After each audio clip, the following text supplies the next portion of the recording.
Hi, I'm Josh, and I'm really excited to be giving you some of my favorite nonfiction recommendations, I suppose. Maybe this is evident by that intro, but I'm not really quite sure what this video is beyond just being recommendations. I know Nonfiction November is approaching. Hopefully this video goes up before then, but I decided to do this because there are quite a few nonfiction books that I've read now, and there are some that I know get a lot of attention. I'll be mentioning some of those. Then there are some that I don't think get enough attention that are absolutely worth reading, particularly in the science realm, because I am a scientist and I love science. And so hopefully you'll get some exciting recommendations from this. But the first one I want to talk about is a nonfiction book that I just read. Shirley Jackson, Rather Haunted Life by Ruth Franklin.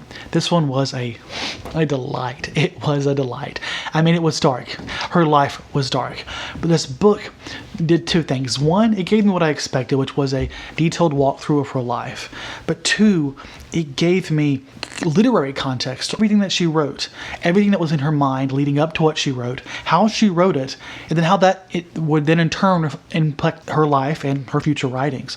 So this is like one part a biography, one part literary criticism, and the mix together makes for a fascinating read, and it keeps it from being too dull because you have this context given to the literary analysis. Otherwise that might be a little dry, and I think this is actually a really good read. Highly recommend it. I read quite a few on memoirs. I think it's a good chunk of the nonfiction that I read, and this is one that I think really stands out. I like reading nonfiction memoirs about people I like, and this is one that I think really stands out, being more than just, oh, I like this person, therefore it was good. This was like good on its own right, not just because I love Shirley Jackson. Next is one that I want to mention for a few reasons. One, because I really liked it. The writing and the stylization of it wasn't anything special, but it had a strong impact on me. This is a memoir by Thistle called From the Ashes, and this was actually a candidate for Canada Reads this year, and quite frankly I thought for sure it was going to win. Literally everyone who was participating or following along with Canada Reads thought this was going to win.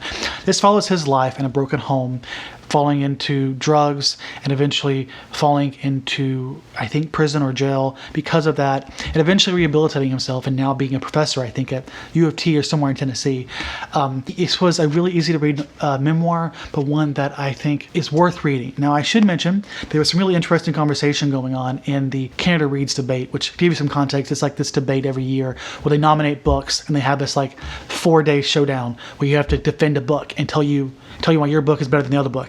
And the logic that someone else said, they were an indigenous person saying they were tired of hearing, what was the wording, basically pain stories. They wanted to hear more than just the hard life narrative. They wanted to hear a happy story. Now, I feel like there's a bit of a false dichotomy going on there, but that's something to keep in mind. I think that this is a harsh story that looks at one particular type of indigenous life, particularly his, but I do know that a lot of these problems, from my understanding, are major problems in the indigenous community, particularly here in Canada, I believe. The November is also Indigenous Heritage Month, I think, or something. Next, I wanted to mention at least one Roxane Gay, because Roxane Gay, she has such an amazing writing. She is funny and she is on point. God, it's just so much fun to listen to. This one is actually narrated by her, I believe, and that was a spectacular experience. The audiobook, I mean. And while I've read A Bad Feminist, I like this one because it was a more personal look at her life. I mean, it talks about her life and her struggle with her weight, among other things, and I thought it really struck a chord. And while I may be a very different person in a lot of ways, I could still really relate to her on a human level, while also appreciating the differences between us as well. And I would be remiss talking about memoirs without mentioning probably one of the most popular memoirs ever written. And if you haven't read it, dear God, you need to read this. And I mean that. A lot of these I think you should read. This one is at the top of that list. And that is going to be I Know When the Caged Bird Sings by Angelou. And this book is, first off, it's so beautifully written. It is dark, it's beautiful, and it's really impactful. It's just her life of her early years, I think up to age 12, maybe age 17. She has a series of memoirs, if you don't know about them. They're all written, I know there's a way of talking about this in a formal way, I don't know what it is, but they're written as if like she's rewriting, like she's fictionalizing her life. But obviously it's from her memory. So I'm not sure what you would call that. I think there's a word for it. I don't know what it's called. But because of that, it's really immersive, but then you have the added benefit of her beautiful writing, and you listen to the audiobook, it's all narrated by her and her voice. I mean, her voice while reading this is just a really powerful experience, and I would really recommend reading this. And then now we're going to move on to social justice, which there are two that I think have really stuck out to me, while of course there were a lot more that I've really liked. And the first one is going to be The Warts of Other Sons by Isabel Wilkerson. A lot of people have talked about this, and for good reason. This talks about the unspoken history of the black migration from the South into the North and to the West. During the Jim Crow era, black Americans wanted to escape these laws. And it gives a really good look at what that was like, and what it was like to travel, and then what it was like to try and to become accustomed to moving, because obviously it's not as if there was no racism in the North or in the West.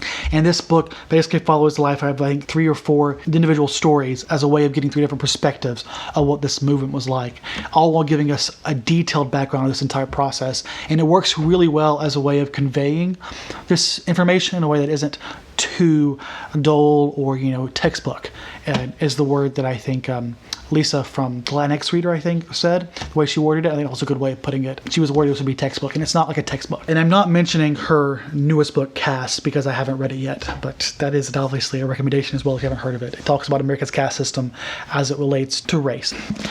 And next is Stamped from the Beginning by Ibram X. Kendi. This one I really liked because I think it was more on the textbook side, but personally I found it still very easy to follow along. And what I found really powerful here was that he was able to cover so much information, all giving you like a detailed biography in the back that I've yet to actually utilize, but there's so much more reading to go into after this. But he does this, and he's able to basically walk you through this path from the 1600s, when America started getting colonized, to today, and how racism is the foundation to America, the bedrock of America, and how it transitions from one thing to the next. And it's amazing how well he's able to outline how racism has evolved, how it's been used and implemented from then to today. There's just a clear line, and he draws it really well. And now we're going to move on to some science and skepticism. First off, one of my favorite books of all time, a book that I've been trying to reread but have yet to do yet, is going to be Carl Sagan's The Demon Haunted World. This is not about demons. This is about science and skepticism. The subtext here is science is a candle in the dark, and that's exactly what it is, basically. It's about talking about how we can use science and science-based skepticism to inform our life choices and the things we believe. And while sure, I recognize, and so does he, or did, he's dead now, recognize that there is a limitation to science. The purview of science only goes so far. But it's important to recognize that when it comes to what we believe, it's still a good framework to help us understand what is worth believing and what is not. There are things about what we believe that are not always worth believing, and it is a bit of a slippery slope when you start to give in to fallacious thinking, which is to say flawed thinking.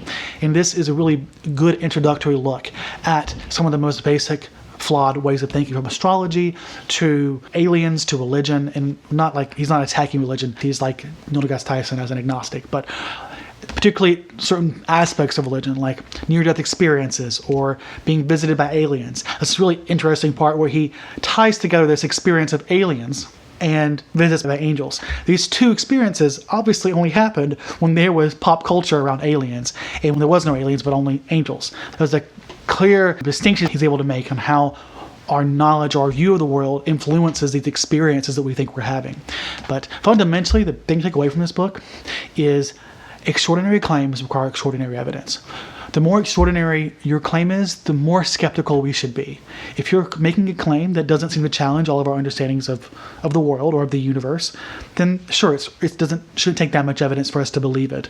But if it starts to challenge like the laws of physics or the laws of biology, that's when things begin to get a bit more serious. You have to give some evidence to make that worth believing. And to be clear, there's not always like a binary. Sometimes it's something's not worth believing and we don't know the answer, and we have to be content with that. I hope I didn't lose people there, because I know that was a dense conversation, but I think it's one that's really worth having. If you're interested in that kind of conversation, this is definitely a good place to start. Next is another Carl Sagan. I have actually 3 Carl Sagans here because he was a fantastic writer. Another reason to read his books. But this is going to be one of my favorites, again, A Pale Blue Dot. And this is one of his most referenced books. And this is basically our understanding of the planetary system as well as the universe. And it is a very, I don't want to say it's not philosophical, but the way he describes it, the way he's able to walk us through the science is almost philosophical. The beauty to which he's able to impart in this science is what's really moving. This is a very powerful and moving book.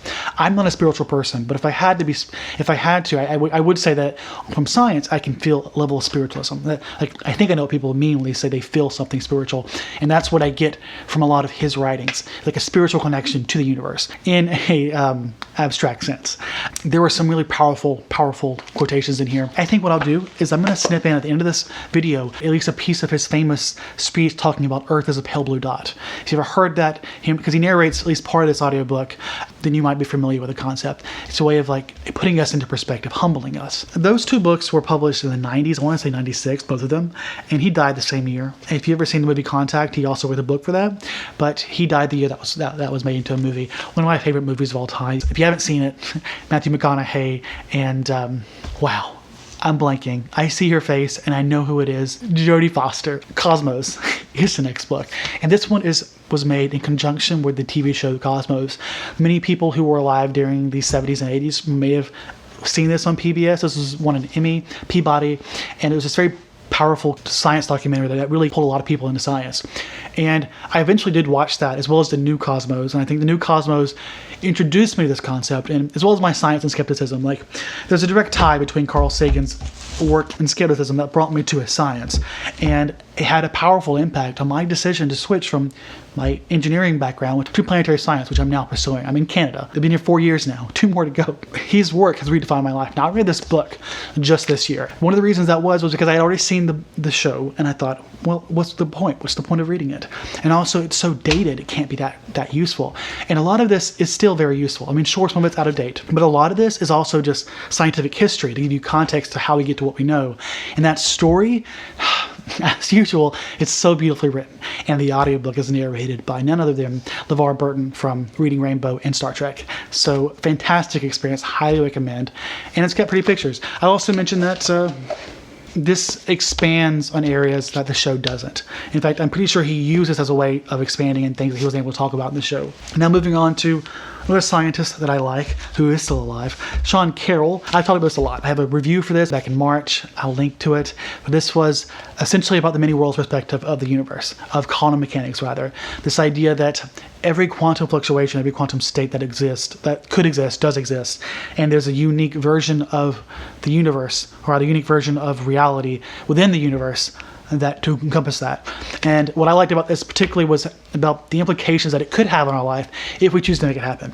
Like, there's a lot of perceptions of like dark matter, which if you were in like the book Dark Matter by Crouch, you would go to different universes. What you would find is either nothing at all or basically copies of us. The majority of the universes, of the worlds rather, that exist within the quantum worlds would be identical. But the key to understand is that that's just because these quantum changes don't affect us on the physical world for the most part. But they could if we start using quantum measurements to make our decisions. And I've done that several times. And again, check out that video if you want more. I love this book. I thought it did a fantastic job explaining this. And I'm someone who's avoided quantum mechanics like the plague.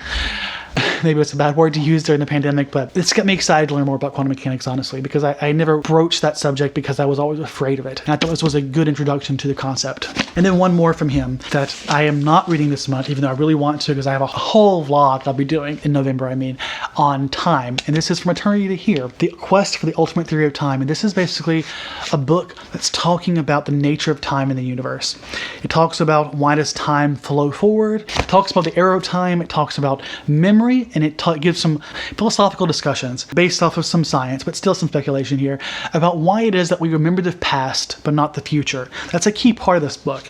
And one of my favorite things about time, which is that it seems to be that time is not just the now. Time is in fact the past and the future, like literally all happening within the span of the universe. And this broaches that subject, and it gives an all-encompassing view of why it is that time works the way it does, why we perceive it the way it does. And I thought it was a fascinating book and highly recommend. I will say though that book was one of the more cerebral books. It wasn't easy to get through, but it's one of those books where he'll walk you through some of the detailed science, but it isn't crucial that you follow along with detailed science to understand the conclusions. But once you get to the conclusions, he lays the conclusions out very plainly, if that makes sense. So even if you don't catch every single detail, I don't think you'll leave the book not taking away what he wants you to have taken away. And those are all the books. Let me know what you'll be reading in Nonfiction November. Let me know if you've read any of these or if you're interested in reading them, because I would love to know. And as always, hope you all have a fantastic day, and bye.